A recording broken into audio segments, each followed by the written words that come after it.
আসসালামু আলাইকুম, কেমন আছেন সবাই? আশা করি সবাই ভালো আছেন। আপনার ভিডিও শুরুতে একটি ভিডিও দেখতে পেলেন। এই ধরনের স্ট্যাটাস ভিডিওগুলো বর্তমানে টিকটক, ইনস্টাগ্রাম, ফেসবুক রিলসে প্রচুর পরিমাণে ভাইরাল।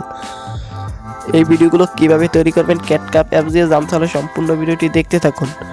আর আপনি যদি আমাদের চ্যানেলে নতুন হয়ে থাকেন তাহলে আমাদের চ্যানেলটি সাবস্ক্রাইব করে পাশে সব বেল আইকনে ক্লিক করে রাখবেন। এই ভিডিওটি তৈরি করতে হলে আমাদের প্রয়োজন হবে ক্যাটকাপ অ্যাপস এবং একটি টেমপ্লেটের লিঙ্ক। সব কিছু লিঙ্ক ভিডিও ডিসক্রিপশন বক্সে দেওয়া আছে, ওখান থেকে ডাউনলোড করে নেবেন। তারপর আমরা টেমপ্লেট লিঙ্কে ক্লিক করব। টেমপ্লেট লিঙ্কে ক্লিক করার পর আপনাদের সামনে এরকম একটি ইন্টারফেস চলে আসবে। তারপর আপনারা টেমপ্লেট ডিআই ক্যাটকাপের উপরে ক্লিক করে দেবেন। এখানে একটা লাল বক্স দেখতে পাচ্ছেন, এটার উপরে। তারপর ইউজ টেমপ্লেটে ক্লিক করবেন। তারপর ভিডিওতে থাকলে ফটোতে ক্লিক করে আপনারা আপনাদের পছন্দ অনুযায়ী 60টি ফটো অ্যাড করে দিবেন। আর এটি বানাতে অবশ্যই 60টি ফটোর প্রয়োজন হবে। আপনাদের কাছে যদি 60টি ফটো না থাকে তাহলে আপনারা একই ফটো দুইবার ব্যবহার করতে পারেন, এতে কোনো সমস্যা নেই। ফটোগুলো সিলেক্ট করার পর নেক্সটে ক্লিক করবেন।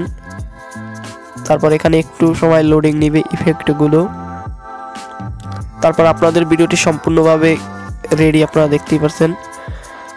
তারপর এই ভিডিওটি এক্সপোর্ট করার জন্য এক্সপোর্টে ক্লিক করবেন। তারপর এক্সপোর্ট উইদাউট ওয়াটারমার্কে ক্লিক করলে এক্সপোর্ট শুরু হয়ে যাবে। এই ছিল আজকের ভিডিও। ভালো লাগলে লাইক, কমেন্ট, শেয়ার।